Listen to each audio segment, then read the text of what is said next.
जो छापे राजस्थान में एंटी करप्शन डिपार्टमेंट ने डाले हैं वो डिपार्टमेंट मेरे पास ही है। अगर आईटी का मेरे पास है वो डिपार्टमेंट मेरे पास ही है, ये नहीं बोलना चाहिए। आज महाराष्ट्र के बाद में राजस्थान दूसरा राज्य है जहाँ पर सबसे अधिक छापे पड़े हैं। राजस्थान वो राज्य है जो पिछली सरकार इनकी थी उससे ज़्यादा टैप हुए हैं। यहाँ जो छापे पड़े यहाँ पर, ये चाहते हैं कि ACPD मॉडल जो है, ये जो आप प्रस्तावित बात करो ना, इसमें इनका षड्यंत्र है। ये चाहते हैं क्योंकि इनको पता है वहाँ सरकार चली गई, तो अगर करप्शन की बात करेंगे तो हो सकता है यहाँ की सरकार डिस्टर्ब हो जाए। हम डिस्टर्ब नहीं होने वाले हैं, हम पूरी तरीके से एक्सपोज करेंगे। तुम गए कहाँ थे 5 साल तक, क्या तुमने विपरीत भूमिका अदा करी है?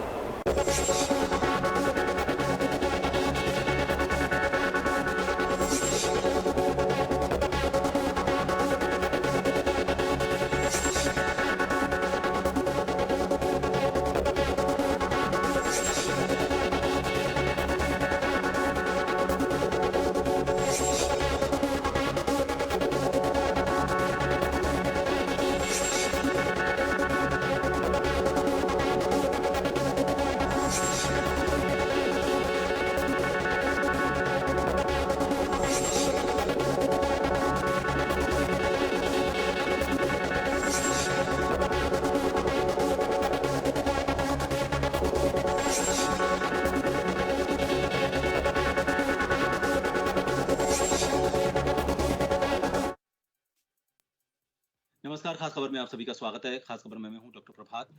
खास खबर में आज हम बात करेंगे भ्रष्टाचार के मामले को लेकर चल रही राजनीति की। राजनीति इसलिए क्योंकि भ्रष्टाचार का मामला हमेशा से चर्चाओं में रहता है, लेकिन जैसे ही इलेक्शन का वक्त आने लगता है अचानक से आंकड़े सामने रखे जाते हैं अलग अलग राजनीतिक दलों की तरफ से और एक दूसरे को कटघरे में खड़ा करने की कोशिश की जाती है।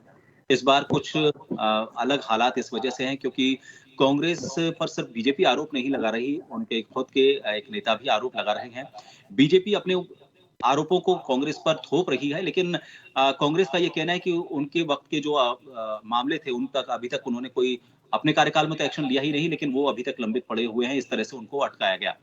आखिरकार ये सियासत भ्रष्टाचार से ऊपर उठ पाएगी और भ्रष्टाचार के मामलों को लेकर गंभीरता जो अभी नजर आ रही है, वही गंभीरता अगर पिछले 4 साल के दौरान भी नजर आती या फिर जो भी 5 साल का कार्यकाल किसी भी सरकार को मिलता है उस दौरान अगर इसे गंभीरता से लिया जाए तो क्या सियासत का या फिर मुद्दा कोई बचता है? बात करेंगे इसी विषय को लेकर। हमारे साथ विशेषज्ञों का पैनल है। सबसे पहले उन सभी से आपका तारुफ करवा देते हैं। कांग्रेस प्रतिनिधि के तौर पर हमारे साथ प्रदीप चतुर्वेदी जी इस चर्चा का हिस्सा है। भाजपा प्रतिनिधि के तौर पर माधवराम चौधरी जी हमारे साथ इस चर्चा में जुड़ेंगे और वरिष्ठ पत्रकार श्याम सुंदर जी हमारे साथ इस चर्चा में हिस्सा ले रहे हैं।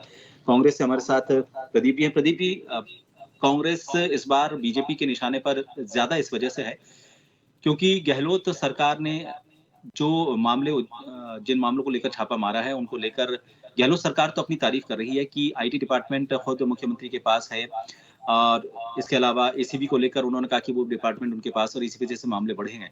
लेकिन खुद बीजेपी, खुद कांग्रेस अपनों से घिरी पड़ी है इस पूरे मामले को लेकर। प्रभात जी, सबसे पहली बात मैं कहना चाहूंगा कि अशोक गहलोत जी के राज में जो खुद वो मुख्यमंत्री भी के साथ साथ गृह मंत्री भी हैं और वित्त मंत्री भी हैं, तो आप देखेंगे कि इस बार इनकी रिजीम में जितने भ्रष्टाचार उजागर जो आंकड़े आए हैं, मैं समझता हूँ वे बहुत प्रभावशाली हैं। और जिस तरह का ये DIIT में जो मामला पकड़ा गया है तो वो भी अशोक जी के राज में पकड़ा गया है, उनकी सरकार के माध्यम से इसकी सूचना मिली है। तो सवाल ये कि तंत्र ने ही इसको खोज के निकाला है कि ये भ्रष्टाचार था और वहां पैसे रखे थे, तो उसी तंत्र ने जो सरकार का काम कर रहा है, जो लोगों पे नजर रखे हुए है भ्रष्टाचार के तंत्र पर, उसी के परिणाम स्वरूप ये सब सामने आया है। तो सवाल यह सरकार की सक्रियता से ही ये मामला उजागर हुआ है और सरकार इस पर संज्ञान लेकर अपना काम कर रही है। और आज उस संयुक्त सचिव जो जॉइंट डायरेक्टर थे उनको शायद आज निलंबित भी कर दिया गया है। तो सरकार इस मामले में संवेदनशील है।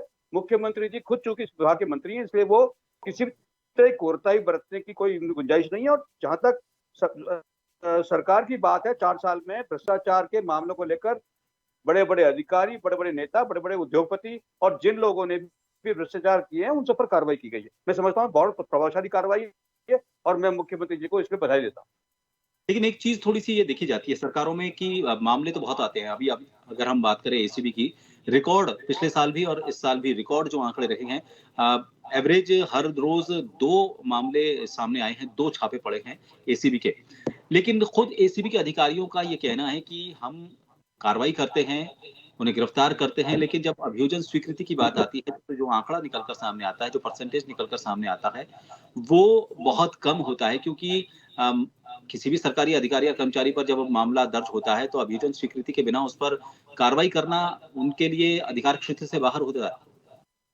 प्रभात जी, सरकार का जहां तक सवाल है वो कानूनी पेचीदगी जिस केस में होती है उसमें वो दखल नहीं देती है, क्योंकि कानूनी प्रक्रिया न्यायालय के द्वारा निर्धारित की जाती है। अब सवाल यह है कि अगर न्यायालय में कोई मामला लंबित है और उस पर सरकार ने तो अगर सिफारिश कर दी है और न्यायालय को दे दिया, तंत्र को दे दिया गया है, तो उसमें सरकार दखल नहीं करती है। अब सवाल यह है कि न्यायालयों की स्थिति आपको पता है कि उनमें बहुत मामले लंबे पड़े हुए हैं, बहुत पेंडिंग होती है, पेंडेंसी होती है, इसमें समय लगता है। अब सवाल यह कि एक बार न्यायिक प्रक्रिया को स्टैब्लिश करने के बाद अगर उससे समझौता किया जाए या उसको एक्सपीडाइट किया जाए तो लगता है कि सरकार उसको प्रभावित करने की कोशिश कर रही है। तो फिर विपक्ष ये आरोप भी लगाता है कि नहीं साहब, ये लोग इस कार्रवाई को प्रभावित करने का प्रयास कर रहे हैं। इसलिए सरकार इसमें बहुत संवेदनशील रहती है और जब कोई न्यायिक तंत्र किसी भी भ्रष्टाचार मामले में स्थापित हो जाता है तो सरकार उसमें दखल नहीं लेती है। सरकार इंतजार करती है कि वे तंत्र का कोई फैसला आए और तो सरकार अपना काम करे। जी, श्याम जी हमारे साथ जुड़ चुके हैं। श्याम जी सुन पा रहे हैं मुझे? जी श्याम जी, भ्रष्टाचार के मामले को लेकर देखिए बीजेपी और कांग्रेस दोनों एक दूसरे पर आरोप तो लगा रहे हैं, लेकिन आपको क्या लगता है बीजेपी के वक्त के जो मामले थे, करीब 6-7 मामले ऐसे खुद पायलट सामने लेकर आए हैं। कांग्रेस का ये कहना था, खुद जो उन्होंने बयान, एक आपको ध्यान होता है, एक प्रेस कॉन्फ्रेंस की थी पायलट ने और उसमें गहलोत सरकार के और गहलोत के जो बयान थे उन बयानों को सामने रखा कि हम भ्रष्टाचार के जो मामले हैं वसुंधरा सरकार के वक्त ये बहुत ज्यादा हैं और उन पर जांच होनी चाहिए। पायलट का कहना है कि 2 लेटर उन्होंने लिखे और दोनों की तारीखें भी उन्होंने बताई, 28 मार्च और 2 नवंबर। उन पत्रों का जवाब नहीं मिला। अपनों से घिरने के बाद क्या आपको लगता है कि अब इस पूरे मामले पर थोड़ी सी गंभीरता दिखाई जानी चाहिए? देखिए, क्या अभी आप देखिए रंधावा जी के बयान जो परिवर्तित हो रहे हैं, पहले कहा मैं प्रभारी हूं, मैं ही कार्रवाई करूंगा, सब कुछ करूंगा, लेकिन करने में सक्षम नहीं हो पाए। फिर कहा पायलट तो मेरा छोटा भाई है, अब छोटा भाई बन गया। उसके बाद अब दोबारा आ रही है बात कि देखिएगा कि जिस तरह की स्थितियां हैं, पार्टी से कोई बाहर चला जाता है तो उसका अस्तित्व खत्म हो जाता है। तो रंधावा जी को चिंता क्यों लगी है इन सब चीजों की, मुझे नहीं समझ में आ रहा। लेकिन ये बात सही कि जिस प्रकार से कर्नाटक जीतने के बाद हाईकमान, केंद्रीय नेतृत्व किसी भी कीमत पर राजस्थान भी जीतना चाहता है और दोनों के बीच में जो गहराई हो गई है, जो दोनों के बीच में विवाद, जिस तरह की बातें हो रही है, उसको पाटने का प्रयास करेगा। वो दोनों को देखेगा। अब ये अशोक गहलोत की एक तरफा नहीं चलेगी। जो अशोक गहलोत सपने देख रहे थे कि मैं एक तरफा सारे डिसीजन करके मैं अपने भविष्य को और अपने पुत्र को सबको सुरक्षित कर लूंगा, वो कर नहीं पाएंगे।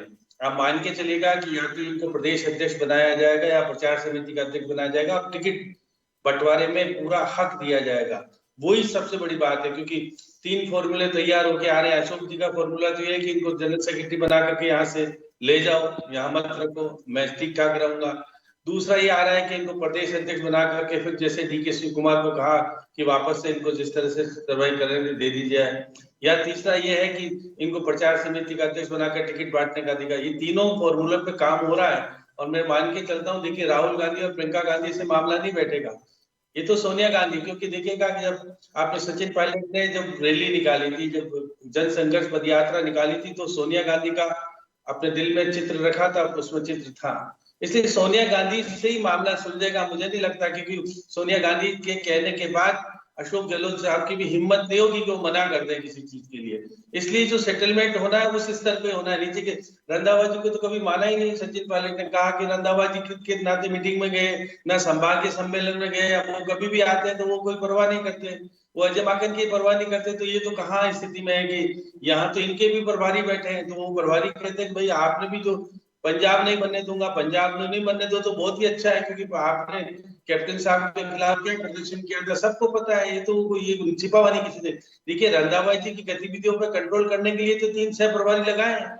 ये सोनिया गांधी को रिपोर्टिंग करते हैं सीधे, जिस प्रकार से कि रंधावा जी को रिपोर्टिंग नहीं करते।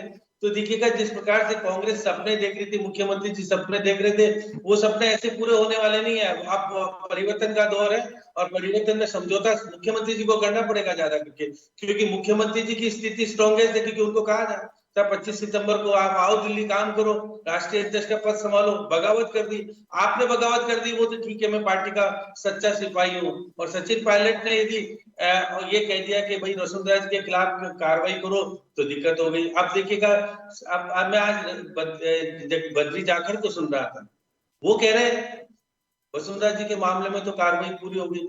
अब मैं पूरा भैरव सिंह जी का एक वीडियो आ गया पुराना, कि जब माथुर आयोग बना था तो उन्होंने टोका था कि भाई अशोक गहलोत जी ये काम चलेगा नहीं, इसके कहने से कुछ जांच होगी नहीं। और सही बात है, हाईकोर्ट में गए और मामला खत्म हो गया। आज भी लोकायुक्त के मामले पड़े, तो आप पुराने जांचों को नहीं कराओगे, क्योंकि 37 खाने तो आपने भी अलॉट की थी, आपने भी कैंसिल की। अब 653 खाने वसुंधरा जी ने अलॉट की, वो भी कैंसिल की।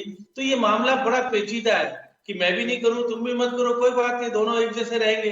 तो इसलिए ये जांच आयोग बने और फास्ट ट्रैक बने। जो अभी रंधावा जी कहते तथ्य ला दो, मैं सब कुछ करा दूंगा, तथ्य तो है ना फाइलों में। अब रंधावा जी आप देखना नहीं चाहते हो, आप मुख्यमंत्री की भाषा बोलते हो, वो तो ठीक नहीं। आप प्रभारी की तरह काम करो तो ठीक रहेगा। अब प्रदीप जी निश्चित तौर पर, क्योंकि मुख्यमंत्री जी है, सिपे सालार भी है, भारतीय भी बताते हैं, इसलिए इनको होता होगा। लेकिन सचिन पायलट को पूरा हक दोगे जब भी कांग्रेस जीत के आएगी, नहीं तो केवल योजनाओं के आधार पर। आज उन्होंने क्या, प्रताप बोर्ड भी बना दूंगा, महाराणा प्रताप बोर्ड भी बना रहे हैं, तो जो भी चाहो ले लो मुझसे, लेकिन मेरी सरकार को रिपीट कर दो।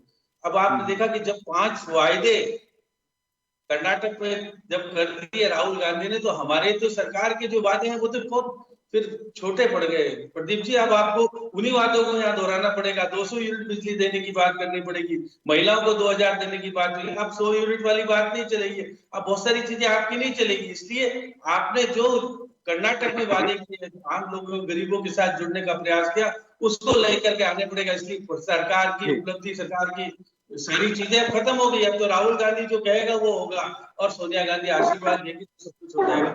विवाद का विषय समाप्त होना चाहिए। और मुझे लगता है कि 25 तारीख को बैठक हो रही है, उस बैठक में इन सब चीजों मुद्दों पर गंभीरता है। और क्योंकि सचिन पायलट ने भी 2 वीक का समय वो दे रखा है, 30 तारीख का, उससे पहले कुछ मामला सुलझेगा नहीं, क्योंकि विदेश जाने वाले हैं राहुल जी। तो इसका मतलब है कि पहले सुलझाओ सारी चीजें, जून के अंदर सब कुछ होकर के चालू कर दो कामकाज। नहीं तो फिर वही हो जाएगा, देर हो गई तो फिर दिक्कत आ जाएगी। क्योंकि भाजपा किसी भी कीमत पर सत्ता छीनना चाहती है, वो कुछ भी करने के लिए तैयार है। क्योंकि कर्नाटक में जिस प्रकार से उनकी स्थिति खराब हुई, इसलिए थोड़े से दब गए। अब देखिएगा जिस प्रकार से 2000 के नोटों पर रोक लगाने का कारण यही है कि पैसा कैसे खर्च कर पाओगे, कैसे क्या करोगे, एक बहुत बड़ा है। आप सितंबर में लास्ट है उसका, तो ये बात सही है प्रदीप जी। भले ही चाहे मैं तो जो बात है उसको कहना चाहता हूँ, और ये चाहता हूँ कि दोनों के बीच में जो विवाद है वो समाप्त हो जाए, तो कांग्रेस के दिन सही आ जाएंगे। नहीं तो फिर वो जो है वो तो है ही सामने, लेंगे, खाऊंगा नहीं तो बिखेर के रख दूंगा, तो बिखेर के दूंगा तो किसी को नहीं मिलेगा।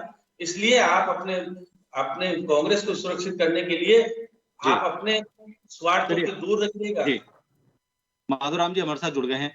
माधुराम जी, आपने सुना कांग्रेस के जो प्रतिनिधि थे, उन्होंने जो बात कही थी वो मैं आपको बता देता हूं, लेकिन उसके साथ एक और चीज आपको जोड़ना चाहेंगे। बीजेपी ये आरोप तो लगा रही है कि कांग्रेस सरकार में भ्रष्टाचार चरम पर है और कई तरह के मामले हैं, लेकिन बीजेपी सरकार के मामले जो हैं वो भी गिनाए जा रहे हैं। और वसुंधरा सरकार के वक्त के जो मामले थे, 7 मामलों की लिस्ट तो खुद पायलट ने वहां पर सामने रख दी, और ये कहा जा रहा है कि उन मामलों में उस वक्त सही तरीके से अगर जांच की जाती तो जो कोर्ट में जो मामले गए थे वो मामले वहां पर खारिज नहीं होते। एक मामले में तो आयोग का गठन किया गया था, उस मामले में भी कुछ नहीं हुआ। तो बीजेपी किस मुंह से इस बात की बात कर रही है? हमने तो सबसे ज्यादा मामले पकड़े हैं। इतने ज्यादा आंकड़े आने का मतलब कांग्रेस ये बता रही है कि प्रशासन और जो लवाजमा है, एसीबी की बात करें या फिर आईटी की बात करें, वो इतना मुस्तैद है कि किसी को भी खुला नहीं छोड़ता, और 1-2 दिन में मामले की जांच आगे बढ़ती है और गिरफ्तारी हो जाती है। देखिए, जहां तक अपन समझ पाए हैं और मैं समझ पाया हूं कि उल्टा चोर कोतवाल को डांटे। अगर इनकी सरकार है, इनको जांच करनी है तो ये करे। और जब अगर सचिन जी खुद कैबिनेट में थे तो 1.5 साल तक इनको याद नहीं आई कोई भी जांच। सरकार आते ही इनको जांच करनी चाहिए थी। अब ये कहते हैं कि साहब हम भ्रष्टाचार के मामले पकड़े हैं। आपने भ्रष्टाचार के मामले पकड़े हैं, पर आपने कितनों में अभियोजन स्वीकृति दे दी। आपके 2500 और कुछ मामले अभियोजन टोटल ट्रेप हुए, उनमें से आपने आधे ही मामलों में अभियोजन स्वीकृति नहीं दी, तो ये तो और खराब है कि आप उनको प्रोटेक्ट कर रहे हैं, प्रोटेक्ट करके और उनको अच्छी अच्छी पोस्टिंग दे रहे हैं, अच्छे अच्छे पदों पे उनको विराजमान कर रहे हैं, तो ये तो और गलत बात है। आप उनको प्रोत्साहित कर रहे हैं और जिस प्रकार इनके सरकारी दफ्तरों के अंदर जिस प्रकार का पैसा मिल रहा है, ये तो और भी शर्मनाक बात है कि इनके यहाँ पे इतने इतने बड़ा सोना बरामद होना, इतना बड़ा पैसा बरामद होना, इसका मतलब तो ये है कि पूरे प्रदेश में लूट मची है। इनके खुद के मंत्री ये कह रहे हैं कि हमारे हुड्डा ने अभी कहा कि 40% से ऊपर यहाँ पे भ्रष्टाचार है, तो खुद इनके मंत्री अगर मान लो आप साफ सुथरे हो तो उनके खिलाफ कार्रवाई क्यों नहीं कर रहे हो? तो ये तो उन्होंने प्रदेश की जनता के सामने एक मजाक बना के रख दिया है। एक दूसरे पे छींटाकशी लगा रहे हैं आपस में, एक वो उस पे धूल फेंक रहा है, ये इस पे फेंक रहा है, तो प्रदेश की जनता तो खुद इनसे त्रस्त है। और जिस प्रकार और जिन वादों के साथ में ये आए थे, कोई भी वादे पूरे नहीं कर रहे, तो वादे पूरे नहीं कर पाए तो आज ये इनको इन मामलों में उलझा के रखना चाहता है कि देखिए हमारा खेल देख रही है, हम जादूगर हैं, हम खेल कर रहे हैं, आप इस खेल को देखिए किस प्रकार लोगों को जो जन भावना के मामले हैं उनसे डाइवर्ट कर रहे हैं। इन्होंने किया क्या है? कृषि में अगर इन्होंने कहूं कि किसानों के 2 लाख रुपए की कर्ज माफी की बात की तो वो नहीं हुआ, इनके बेरोजगारी भत्ते की बात है वो इनसे नहीं हुआ। लेकिन माधुराम जी, भ्रष्टाचार के मामलों को लेकर ये कहना है कि 90% मामलों में अभियोजन की स्वीकृति मिल चुकी है, आपका कहना है कि आदेश भी नहीं हुए आंकड़े? नहीं, हम इनके आंकड़े ही बता रहे हैं कि जब इनके टोटल 2475, मेरे पास रिकॉर्डेड आंकड़े हैं, 2475 की इनको मुकदमे दर्ज हुए, तो 1645 में ही इन्होंने अभियोजन स्वीकृति दी है, बाकी मामलों में अभियोजन स्वीकृति दी ही नहीं है।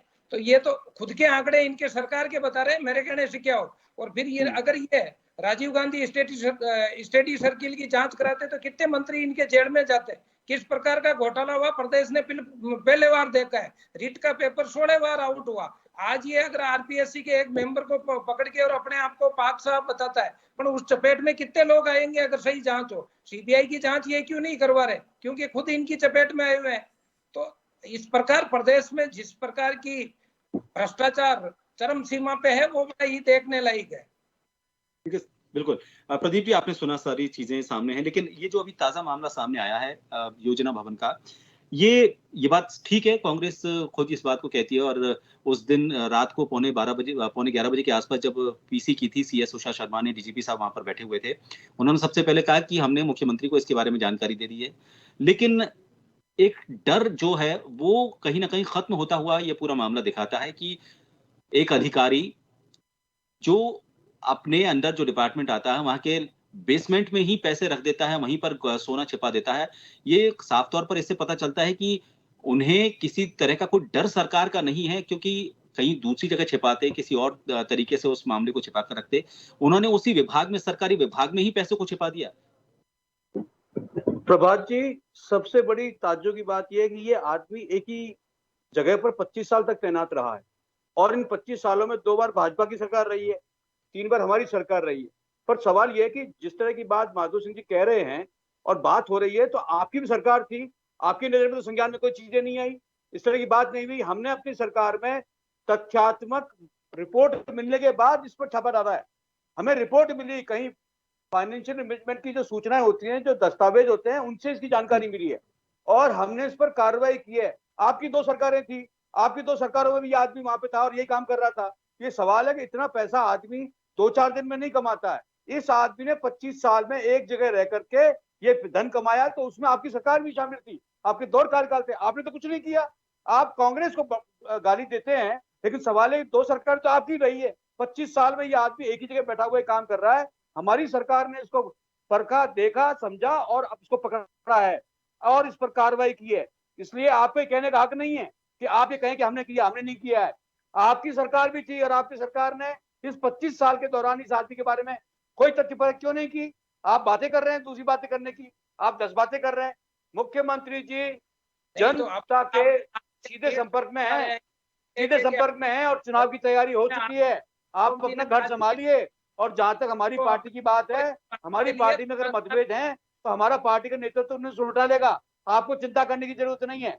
हमारे यहाँ लोकतंत्र है, हमारे यहाँ लोकतंत्र में बात कहने की सबको छूट है और वो बोल रहे हैं, उनका नेतृत्व का मसला है, वो नेतृत्व बदलना चाहते हैं। अब नेतृत्व बदलना उनकी इच्छा पर निर्भर नहीं करता है, ये पार्टी का हाईकमान तय करता है। तो सवाल यह है कि जिस मुद्दे पर वो पार्टी से भिन्नता रखते हैं उसमें नेतृत्व परिवर्तन की बात कर रहे हैं, और नेतृत्व परिवर्तन उनकी क्षमता के बाहर है। नेतृत्व परिवर्तन पार्टी का केंद्रीय नेतृत्व करेगा, ये उनको समझना होगा। जी श्याम जी, जो अभियोजन स्वीकृति की बात इन्होंने कही है, अलग अलग तरह के आंकड़े सामने आए हैं, लेकिन देखिए लोकपाल एक व्यवस्था है भ्रष्टाचार के खिलाफ। आरटीआई जैसे लोग अगर अपनी कोई सूचना चाहते हैं भ्रष्टाचार को लेकर, वो अलग व्यवस्था है। इसके अलावा सरकार ने पोर्टल शुरू कर रखे हैं। नोटिंग को लेकर एक व्यवस्था की गई थी कि ये समय सीमा तय की गई थी कि किस स्तर के अधिकारी कितने दिनों में इस पूरे मामले को आगे बढ़ाएंगे, उसमें नोटिंग उनको करनी होगी, फिर उसके बाद फाइल आगे बढ़ेगी। अगर नहीं बढ़ती है तो इसके लिए उन पर प्रावधान है कि उनको इसके लिए क्या दंड होगा, किसी भी तरह का जो दंड का तरीका है उनका। लेकिन इतनी सारी व्यवस्थाएं होने के बावजूद अभी तक भ्रष्टाचार के मामले को लेकर कोई एक बड़ा ऐसा फैसला नहीं हुआ है, या भ्रष्टाचार के मामलों में कोई कमी को लेकर या डर खत्म होने को लेकर किसी तरह की कोई चीज नजर नहीं आ रही है। आपको क्या लगता है कि ये पूरी एक चेन बनी हुई है, एक नेक्सस है जिसकी वजह से सारी चीजें तो की गई हैं, लोकपाल से लेकर आरटीआई से लेकर सारी व्यवस्थाएं तक, लेकिन एक नेक्सस की वजह से अभी भी इस पर काबू नहीं पाया जा रहा, और इस नेक्सस को खत्म करने के लिए नीचे से ऊपर नहीं, मुझे लगता है ऊपर से नीचे की तरफ काम करना पड़ेगा। देखिए प्रभात जी, अब चतुर्वेदी जी को मैं सुन रहा था, मुख्यमंत्री के विभाग में हुआ ये घोटाला, और आप कह रहे हो हमने पकड़ लिया। उसी दिन पकड़ा जब 2000 रुपए के नोट के ऊपर पाबंदी लगी, और रात को 11 बजे आप बता रहे हो किस प्रकार से बिस्कुट लेता था सोने के, किस प्रकार से कमीशन लेता था।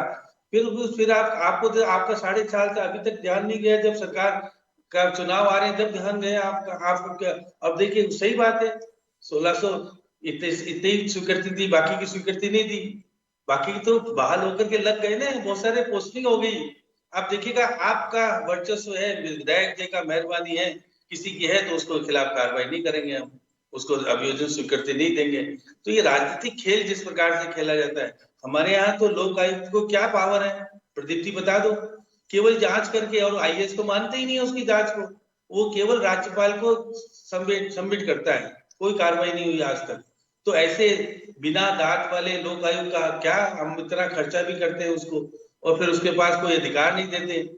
लो मुख्यमंत्री जी को भी उसके अधीन करो, बाकी सब कुछ अधीन करके उसको पावर्स दो ना, जो बाकी जगह स्टेट में दे रखी है पावर, कि उसको मुकदमा दर्ज करने का भी पावर होना चाहिए, उसको फिर अरेस्ट करने का भी पावर होना चाहिए, तो हमारा लोकायुक्त कर पाएगा। सूचना आयुक्त तो कितनी सूचनाएं दे पा रहा है, तो इनको पता है सारी की सारी सूचनाएं। तो प्रदीप जी, हम जाते जाते सब कुछ करेंगे, आने के बाद कुछ नहीं करेंगे, 4 साल बाद तो सोते रहेंगे।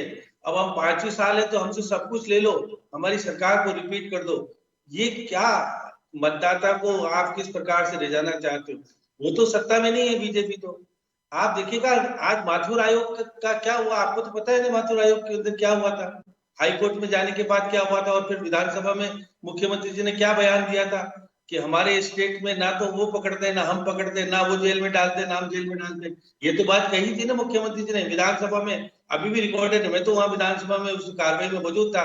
इस प्रकार की प्रवृत्ति करके आप कहना चाहते हो कि हमने कार्रवाई कर ली, फिर बद्री जाकर से क्यों कहलवाना चाहते हो? आप तथ्यात्मक रूप से आप रंधावा जी के माध्यम से क्यों भेजना चाहते हो? बताओ ना प्रेस कॉन्फ्रेंस कर पे कि वसुंधरा जी के मामले में ये कार्रवाई की है और ये नहीं पाए गए, और वो बिल्कुल क्लीन चीट है, हम माफी चाहते हैं, उन्होंने कोई घोटाला नहीं किया, ये कहे तो फिर क्या मत दिक्कत है? फिर तो ये कहना चाहिए कि वसुंधरा जी बिल्कुल साफ सुथरी है, सब कुछ किया। फिर भेलू सिंह जी ने क्यों कहा कि 22,000 करोड़ का घोटाला हुआ है, ये पब्लिक की मनी है, इस पर मुख्यमंत्री जी को मैं पत्र लिख रहा हूं और कह रहा हूं कि आप इस आयोग बनाने से काम नहीं चलेगा। उसको कहा था, वो तो आपको याद है, वो तो सचिन पायलट के पत्र भाभी लिखे, मुख्यमंत्री पूर्व मुख्यमंत्री हो गया, उपराष्ट्रपति रहे, उन्होंने जो पत्र लिखे थे उसको कहा था अशोक गहलोत जी आप जो गलत कर रहे हो, ये कमीशन मत बनाओ और इसको एक्ट के अनुसार बनाओ। बिना एक्ट के कमीशन बनाने का मतलब क्या रहा? कोई मतलब नहीं रहा। समय निकाल दिया आपने, 5 साल पूरा निकाल के कहा, उसके बाद सेकंड ओवर में उसको डिजोल्व कर दिया। आज वो अस्तित्व में नहीं है। माथुर आयोग है क्या अस्तित्व में? आप बता दो। मैं तो माथुर आयोग कौन सी घोटाला। तो ये सब चीजें देखिए प्रदीप जी कहने में अच्छा लगता है, मैं देखिएगा जब बीजेपी के प्रतिनिधि बैठे वो और तथ्य रखे तो है ये सारी चीजें, वो वसुंधरा जी के खिलाफ बोल नहीं सकते, क्योंकि वसुंधरा जी तो उनकी खुद की है, इसलिए वो कहते हैं कि आप आरोप लगा के करो ना कार्रवाई, मना कौन करता है? सरकार आपकी कार्रवाई करना नहीं चाहते, बहन भाई का रिश्ता निभाना चाहते हो, तो ये सब चीजें दोनों नहीं चलती, इसलिए हाईकमान समझता है। हाईकमान को जरूरत थी कब तक? कर्नाटक चुनाव तक। अब कर्नाटक चुनाव जीत गए हो, बड़ा राज्य आपके पास आ गया। अब एक राजस्थान और मध्य प्रदेश, राजस्थान और छत्तीसगढ़ नहीं है, आप हिमाचल और कर्नाटक भी आपके पास है। तो अब राजस्थान की चिंता छोड़ने के बाद, वो तो 2024 के चुनाव की बात ज्यादा करते हैं राहुल गांधी जी, उनको विधानसभा का चुनाव में आए नहीं आए कोई फर्क नहीं पड़ता, क्योंकि आप विधानसभा का चुनाव जीतने के बाद कितने पार्लियामेंट सदस्य जिताए आपने? मुख्यमंत्री जी अपने पुत्र को नहीं जिता पाए, जब भी तो गजेंद्र सिंह शेखावत कहते हैं कि आम व्यक्ति हैसियत बना पाया है, तो आप वहां के नेताओं की गिनाते हैं, पूरी लिस्ट दे देते हैं, प्रताप मदेना जी का क्या हुआ, केश सिंह जी का क्या हुआ, या बाकी का क्या हुआ। तो सब चीजों की कह करके, ये नहीं है कि आप मुख्यमंत्री जी रहेंगे हमेशा और पार्टी नहीं रहे। पार्टी में 19 जिलाध्यक्ष, बाकी के जिलाध्यक्ष मत बनाओ ना, प्रदेश अध्यक्ष का फैसला करा रहे हो। रंधावा जी आप बैठ के कर क्या रहे हो? प्रभारी का काम ये नहीं रहता, प्रभारी का काम सत्ता को संभालना नहीं होता, संगठन को संभाल के मजबूती के साथ खड़ा करना। और जिस कर्नाटक में कर पाए आप, वो कर्नाटक का खेल जब ही होगा जब दोनों की रिश्तेदारी में सही तरह का बंटवारा हो जाएगा। क्योंकि 25 सितंबर को जब कहा था कि हम देने जा रहे हैं, बगावत कर दी, मैं तो राष्ट्रीय अध्यक्ष नहीं बनूंगा, मैं तो यही रहूंगा, मेरे विधायकों के लिए मैं रहूंगा। और विधायक कौन से? जो निर्दलीय हैं, जो आपको सपोर्ट कर रहे हैं बाहर से, उनके लिए, या बीएसपी से आने वाले आपके खुद के लोगों के लिए सपोर्ट नहीं कर रहे हो। तो ये सब चीजें सब पब्लिक भी समझती है, आप भी समझते हो, मैं तो बोल सकता हूँ क्योंकि मेरे पास तो कोई ईमानदारी का, मैं दोनों तरफ की बात कर रहा हूँ। आप करिए कार्रवाई करके बताइए पब्लिक को, जिसलिए कि चुनाव में जब जाओगे तो वो सचिन पायलट बार बार ये कहता है चुनाव में जाएंगे तो मैं कहूंगा क्या लोगों को।